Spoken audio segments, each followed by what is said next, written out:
رب اشرح لي صدري ويسر لي أمري واحلل عقدة من لساني يفقهوا قولي رب زدني علما اللهم ربنا زدنا علما اللهم صل على محمد وعلى آل محمد كما صليت على إبراهيم وعلى آل إبراهيم إنك حميد مجيد اللهم بارك على محمد وعلى آل محمد كما باركت على إبراهيم وعلى آل إبراهيم إنك حميد مجيد آمين۔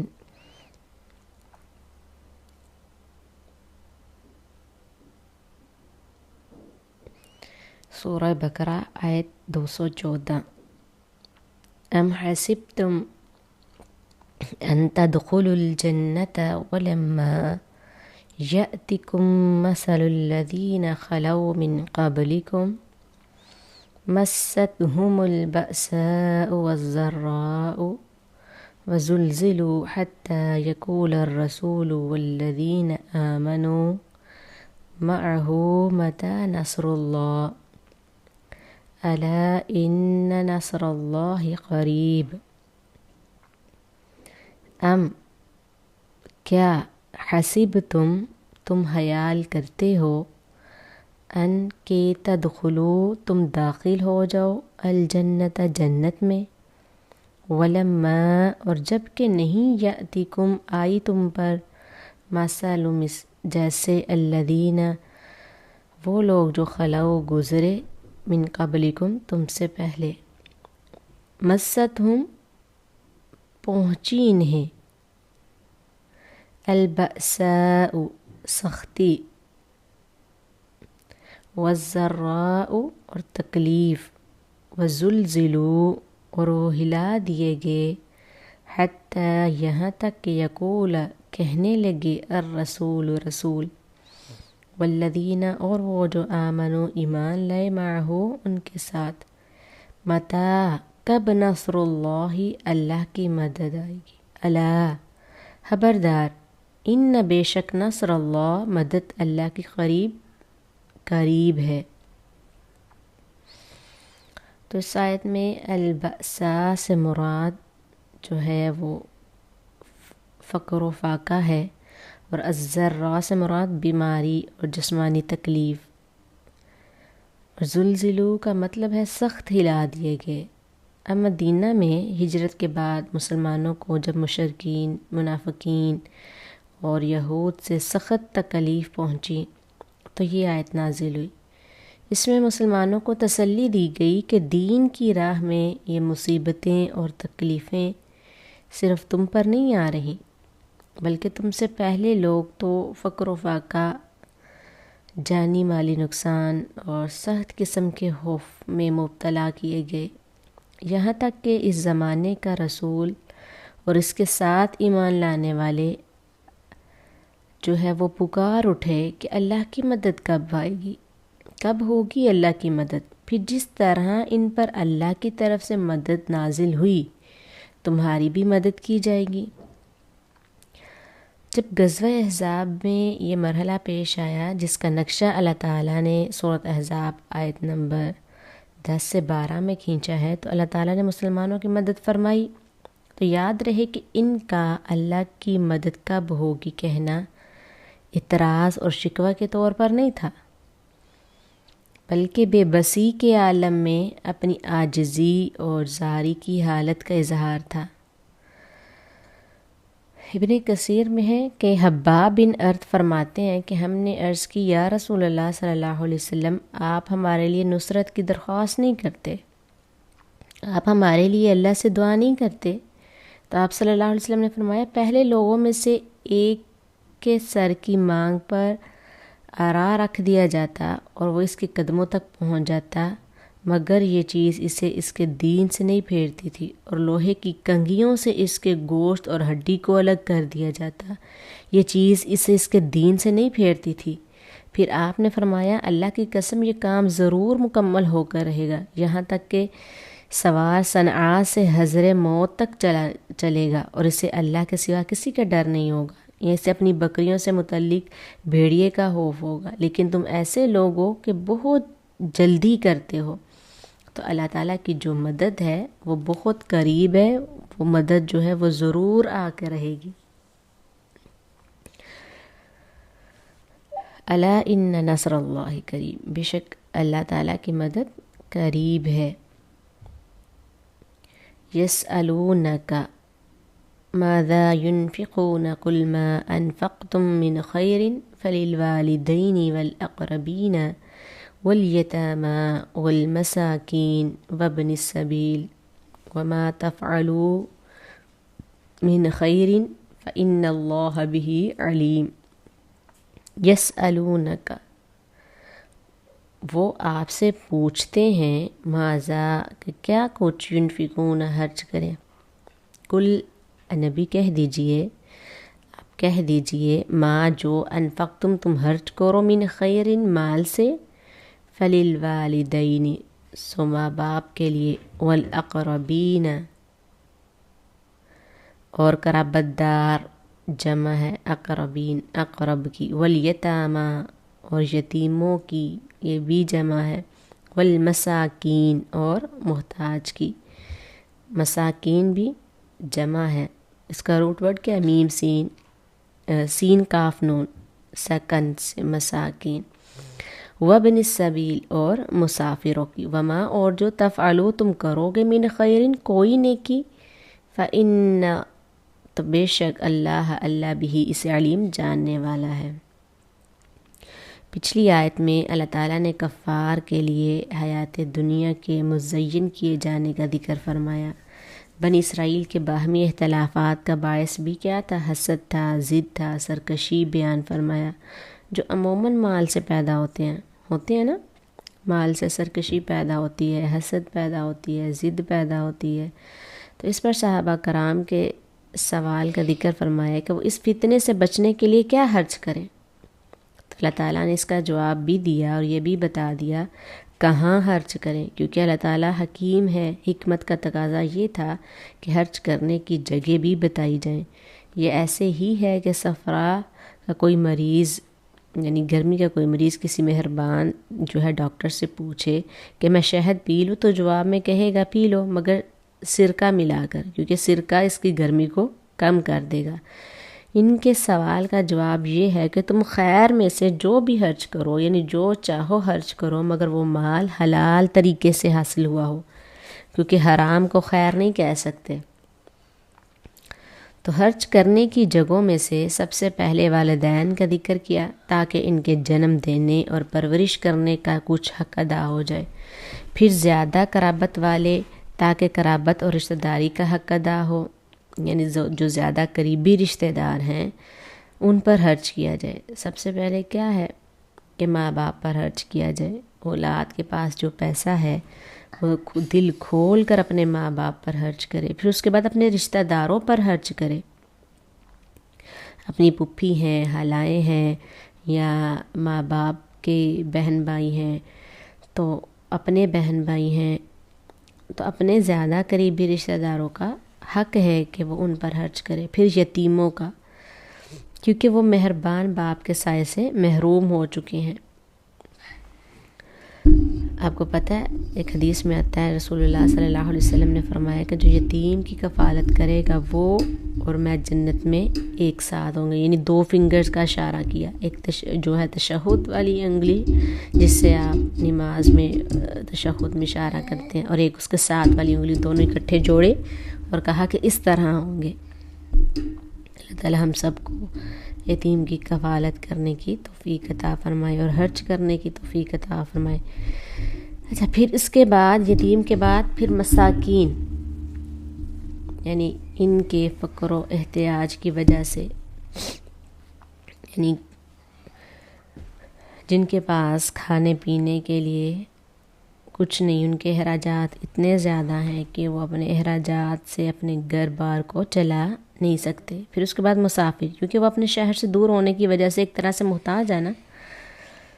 اچھا، راضی فرماتے ہیں کہ حج کرنے کی جگہوں میں یہ ترتیب ہی صحیح ترتیب ہے۔ پھر اللہ تعالیٰ نے تفصیل کے بعد خلاصہ بیان فرمایا کہ تم خیر میں سے جو عمل بھی کرو گے تو بے شک اللہ تعالیٰ اسے خوب جاننے والا ہے۔ اس میں وہ کام اور وہ جگہ بھی آ گئے جن کا یہاں ذکر نہیں ہوا، مثلاً سائلین اور غارمین وغیرہ، بشرط یہ کہ وہ کام اور وہ جگہ خیر ہوں، کیونکہ غلط جگہ حج کرنا فعل خیر نہیں ہے۔ میمون بن مہران اس آیت کو پڑھ کر کہنے لگے کہ یہ ہے مسلمان کے حج کرنے کی جگہ، ان میں طبلہ، سارنگی، لکڑی کی تصویروں، گھر کی آرائش کا ذکر نہیں ہے۔ تو اس آیت میں زکوٰۃ کے علاوہ حج کا ذکر ہے جو نفل ہو یا بعض اوقات فرض، کیونکہ ماں باپ کو زکوٰۃ دینا جائز نہیں ہے نا۔ کتب علیکم القتال وہو کرہ لکم وعسى أن تكرهوا شيئا وهو خير لكم وعسى أن تحبوا شيئا وهو شر لكم والله يعلم وأنتم لا تعلمون۔ کتب فرض کر دیا گیا ہے، علیکم تم پر، القتال جنگ، قتال باہوا اور وہ کرہن ناپسند ہے، لکم تمہارے لیے، وعسا اور ممکن ہے، ان کے تک رہو تم ناپسند کرو، شیئن ایک چیز کو، واہوا اور وہ خیرن بہتر ہو، لکم تمہارے لیے، وعسا اور ممکن ہے، ان کے تحبو تم پسند کرو، شیئن ایک چیز کو، واہوا اور وہ شرن بری ہو، لکم تمہارے لیے، واللہ اور اللہ یعلم جانتا ہے، وانتم اور تم لا تعلمون نہیں جانتے۔ اب پچھلی آیت میں مال خرچ کرنے کی ترغیب کے بعد اب جان خرچ کرنے کی ترغیب ہے۔ القتال سے ہر لڑائی مراد نہیں، بلکہ عہد کا الف لام ہونے کی وجہ سے خاص جو ہے وہ لڑائی مراد ہے۔ ابن کثیر رحمہ اللہ نے فرمایا کہ اس آیت میں اللہ تعالیٰ نے مسلمانوں پر فرض کیا ہے کہ وہ جہاد کریں اور دشمنوں سے اسلام کا دفاع کریں۔ امام زہری نے فرمایا کہ جہاد ہر ایک پر واجب ہے، ہاں لڑائی میں نکلے یا بیٹھا رہے، بیٹھنے والوں پر لازم ہے کہ جب ان سے مدد طلب کی جائے تو وہ امداد کرے، جب ان سے فریاد کی جائے تو فریاد کو پہنچے، جب انہیں میدان میں بلایا جائے تو نکل کھڑے ہوں۔ رسول اللہ صلی اللہ علیہ وسلم نے فرمایا جو شخص اس حال میں مر جائے کہ اس نے نہ جنگ کی نہ اپنے نفس کے ساتھ جنگ کی بات کی تو وہ نفاق کی ایک شاخ پر مرے گا۔ تو جہاد یعنی اللہ کا دین غالب کرنے کے لیے اپنی آخری کوشش کرتے رہنا تو ہر مسلمان پر فرض ہے، لیکن نفیر یعنی لڑائی کے لیے نکلنا ہر وقت ہر مسلمان پر فرض نہیں ہے۔ البتہ جو ہے وہ تمام علماء اسلام کا اتفاق ہے کہ 3 مواقع پر قتال آدمی پر فرض عین ہو جاتا ہے۔ کون سا؟ پہلے نمبر پہ جب امام کسی خاص شخص کو یا تمام مسلمانوں کو نکلنے کا حکم دے دے، الا یہ کہ امام کسی کو مستثنیٰ کر دے، جیسا کہ رسول اللہ صلی اللہ علیہ وسلم نے تبوک میں سب کو نکلنے کا حکم دیا مگر علی رضی اللہ عنہ کو پیچھے رہنے کا حکم دیا۔ ٹھیک ہے، اس کی دلیل سورۃ توبہ کی آیت 39-38 میں۔ دوسرے نمبر پہ جب کفار جو ہے مسلمانوں کی کسی آبادی پر حملہ کر دے تو اس کے رہنے والوں پر اس کا دفاع واجب ہے۔ اس کا بھی دیکھیے سورۃ بقرہ آیت 191 میں، اس حد تک کہ اگر ان کے پاس کافی اسلحہ نہ بھی ہو تو پتھروں، اینٹوں، لکڑیوں، غرض جو کچھ بھی ملے اس کے ذریعے سے لڑنا فرض ہے۔ اگر دانتوں سے کاٹ کھانے کے سوا کچھ نہ ملے تو دانتوں سے کاٹ کر اپنا دفاع واجب ہے۔ اگر اس آبادی والے دفاع نہ کر سکیں یا سستی کریں تو قریب والی آبادی، پھر اس کے بعد والی، حتیٰ کہ تمام دنیا کے اہل اسلام پر لڑنا فرض ہو جاتا ہے، کیونکہ تمام مسلمان ایک جسم کی مانند ہے نا۔ تو جب تیسرا کیا ہے، جب دشمن سے جو ہے لڑائی ہو تو ثابت قدم رہنا واجب ہے۔ اللہ تعالیٰ نے فرمایا یا ایھا الذین آمنوا اذا لقیتم الذین کفروا زحفا فلا تولوہم الادبار، اے لوگو جو ایمان لائے ہو، جب تم ان لوگوں سے جنہوں نے کفر کیا ایک لشکر کی صورت میں ملو تو ان سے پیٹھے نہ پھیرو، سورۃ انفال آیت نمبر 15۔ حافظ ابن حجر رحمہ اللہ نے فرمایا جب کسی شخص پر لڑائی فرض عین ہو جائے تو فلا اذن، یعنی اس وقت والدین یا کسی اور سے اجازت کی کوئی ضرورت نہیں۔ تو اس بات پر بھی علماء کا اتفاق ہے کہ اپنے دفاع کی خاطر لڑنے کے لیے کوئی بھی شرط لازم نہیں، نہ امیر کا حکم، نہ والدین کی اجازت، نہ کوئی اور شرط۔ وَهُوَ كُرْهٌ لَكُمْ، یعنی وہ تمہیں سراسر ناپسند ہے، کیونکہ اس میں زخمی ہونے، اعضاء کٹنے اور جان جانے کا سامنا ہوتا ہے نا، جبکہ ہر آدمی فطری طور پر زندہ رہنے کا خواہش مند ہوتا ہے۔ تو اس میں علاوہ ازیں اس میں مال کا خرچ، اہل و عیال اور وطن سے جدائی، سفری صعوبتیں، کھانے پینے اور نیند کی برترتیبی، غرض بے شمار مشکلات جو ہے نا وہ پیش آتی ہیں۔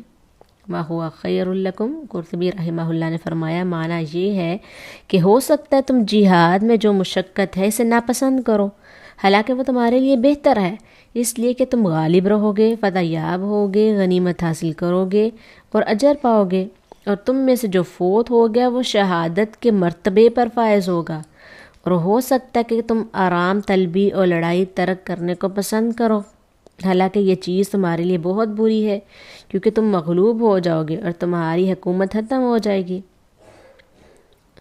تو اسی طرح قرطبی رحمہ اللہ مزید فرماتے ہیں کہ اللہ کا یہ فرمان بالکل صحیح ہے، اس میں کوئی شک و شبہ نہیں ہے۔ جیسا کہ اندلس میں پیش آیا، انہوں نے جہاد ترک کیا، لڑائی سے بزدلی اختیار کی اور کثرت سے فرار اختیار کیا، تو دشمن تمام شہروں پر قابض ہو گیا۔ تو شہر بھی کیسے کیسے اور کیا کیا اسیری، قتل، بچوں اور عورتوں کی غلامی اور عزتوں کی بربادی، یہ سب ہمارے اپنے ہاتھوں کا کمایا۔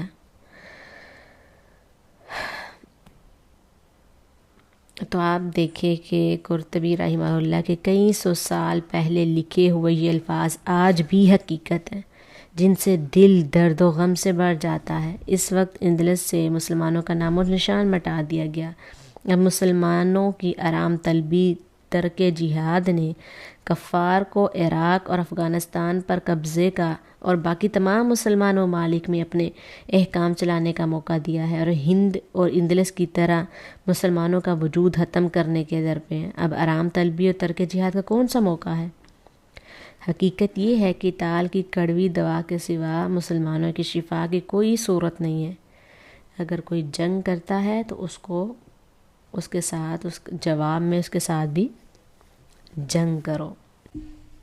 يَسْأَلُونَكَ عَنِ الشَّهْرِ الْحَرَامِ قِتَالٍ فِيهِ قُلْ قِتَالٌ فِيهِ كَبِيرٌ وَصَدٌّ عَنْ سَبِيلِ اللَّهِ وَكُفْرٌ بِهِ وَالْمَسْجِدِ الْحَرَامِ وَإِخْرَاجُ أَهْلِهِ مِنْهُ أَكْبَرُ عِنْدَ اللَّهِ وَالْفِتْنَةُ أَكْبَرُ مِنَ الْقَتْلِ وَلَا يَزَالُونَ يُقَاتِلُونَكُمْ حَتَّى يَرُدُّوكُمْ عَنْ دِينِكُمْ إِنِ اسْتَطَاعُوا وَمَنْ يَرْتَدِدْ مِنْكُمْ عَنْ دِينِهِ فَيَمُتْ وَهُوَ كَافِرٌ فَأُولَئِكَ حَبِطَتْ أَعْمَالُهُمْ فِي الدُّنْيَا وَالْآخِرَةِ وَأُولَئِكَ أَصْحَابُ النَّارِ هُمْ فِيهَا خَالِدُونَ۔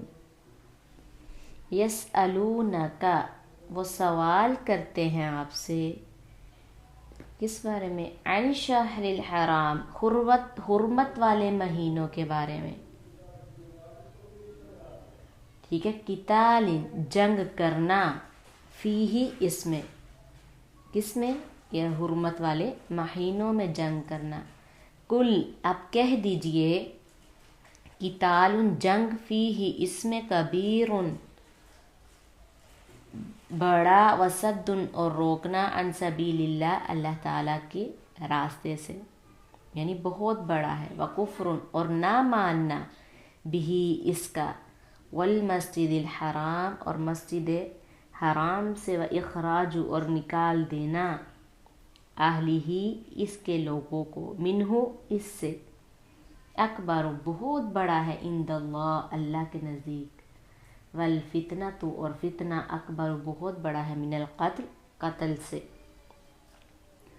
ولا یزالون، اور وہ ہمیشہ رہیں گے، یقاتلونکم وہ تم سے لڑیں گے، حتیٰ یہاں تک کہ یردوکم تمہیں پھیر دے، عن دینکم تمہارے دین سے، ان اگر استطاعوا وہ استطاعت رکھے، وہ کر سکیں، ومن اور جو یرتدد پھر جائے، مرتد ہو جائے، منکم تم میں سے، عن دینہ اپنے دین سے، فیمت پھر مر جائے، وہو اس حال میں کہ وہ کافر ہے، فاولئک تو یہی لوگ حبطت ضائع ہو گئے، اعمالہم ان کے اعمال، فی الدنیا دنیا میں، والآخرۃ اور آخرت میں، واولئک اور یہی لوگ اصحاب النار دوزخ والے ہیں، ہم وہ فیہا اس میں خالدون ہمیشہ رہیں گے۔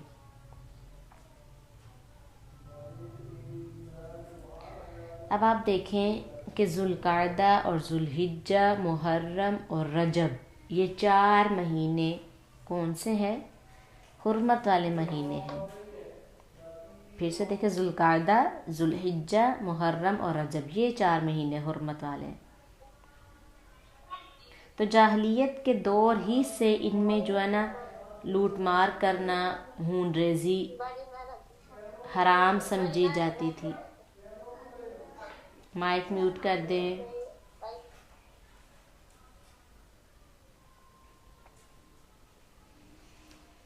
ہاں جی، تو واقع یوں ہے کہ 2 ہجری میں رسول اللہ صلی اللہ علیہ وسلم نے عبداللہ بن جحش کی سرکردگی میں فوج کا ایک دستہ جہاد کے لیے روانہ کیا۔ انہوں نے کافروں کے ایک قافلے پر حملہ کیا، جس سے ان کا ایک آدمی مارا گیا، اور بعض کو مال سمیت گرفتار کر کے مدینہ لے آئے۔ یہ واقعہ رجب 2 ہجری میں پیش آیا۔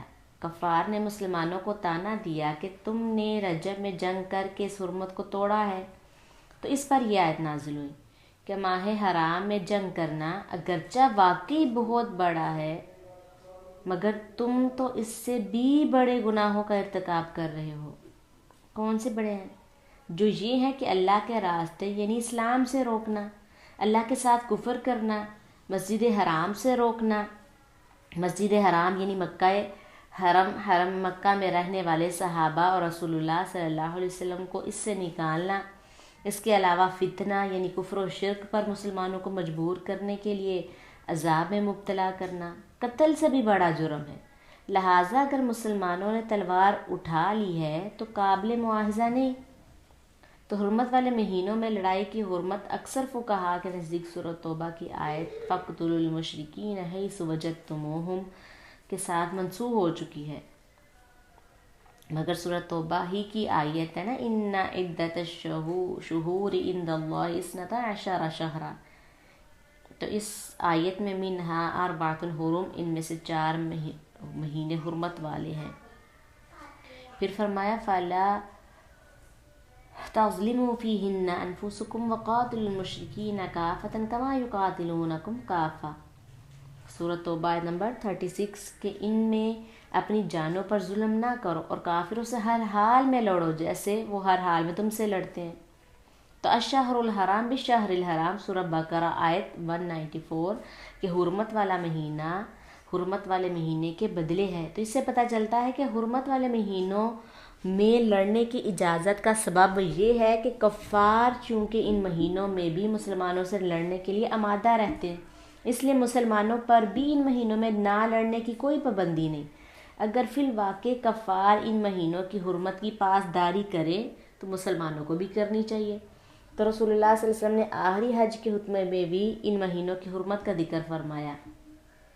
ٹھیک ہے، اگر کفار جو ہیں ان مہینوں میں آپ سے لڑتے ہیں، جھگڑتے ہیں، فتنہ فساد برپا کرتے ہیں، تو آپ ان کو روکنے کے لیے ان سے جنگ کر سکتے ہیں۔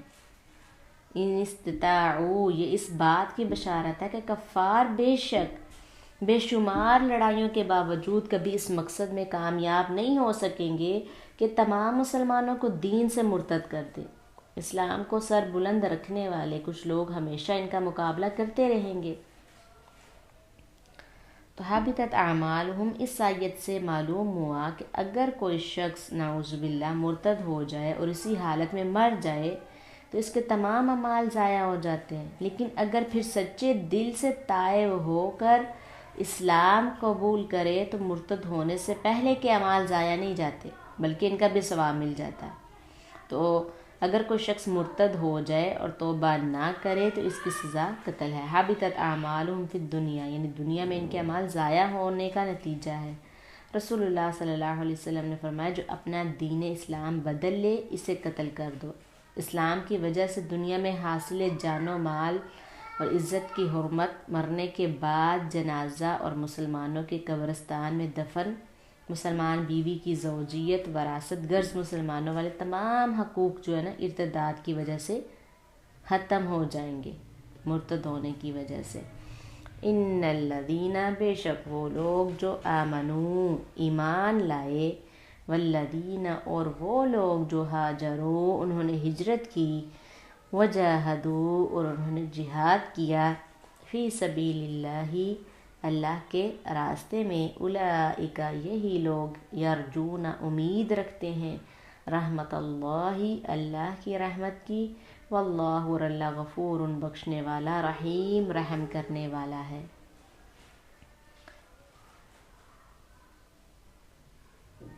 یعنی ایمان، ہجرت اور جہاد ایسے اعمال ہیں جن کے نتیجے میں دل کے اندر اللہ کی رحمت کی امید پیدا ہوتی ہے. جن لوگوں کا دامن ان سے خالی ہے وہ لاکھ اللہ کی رحمت کی امید کا دعویٰ کریں، حقیقت میں ان کے دل کے اندر رحمت کی امید پیدا نہیں ہوتی.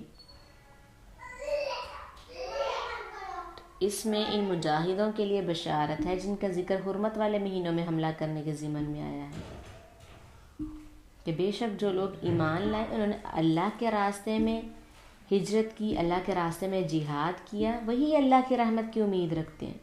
تو اللہ تعالیٰ بھی بے شک بے حد جو ہے بخشنے والا ہے، رحم کرنے والا ہے.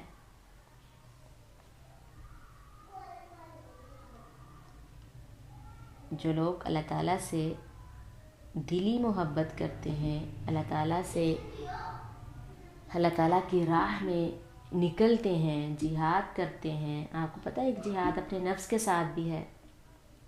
وہ کیسا جہاد؟ اپنے آپ کو ہر وہ اس کام سے روکنا جو اللہ اور اس کے رسول ناپسند کرتا ہے.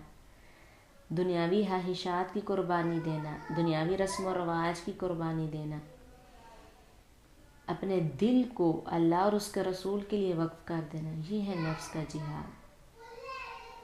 تو سب سے پہلے ہمیں نفس کا جہاد کرنا چاہیے نا، اپنے آپ سے جہاد کرنا چاہیے، اپنے آپ کو ہر اس کام سے روکنا چاہیے جس سے اللہ اور اس کے رسول نے روکا ہے. اور جو ہم سے کمیاں کوتاہیاں ہو گئی ہیں اس سے اللہ تعالیٰ سے معافی مانگنی چاہیے. واللہ غفور الرحیم، اللہ تعالیٰ تو ہمیشہ غفور الرحیم ہے، بخشنے والا ہے، رحم کرنے والا ہے. ہمیں اللہ کی رحمت سے کبھی نا امید نہیں ہونا چاہیے بلکہ پر امید رہنا چاہیے. صدق اللہ العظیم. واخر دعوانا الحمد للہ رب العالمین.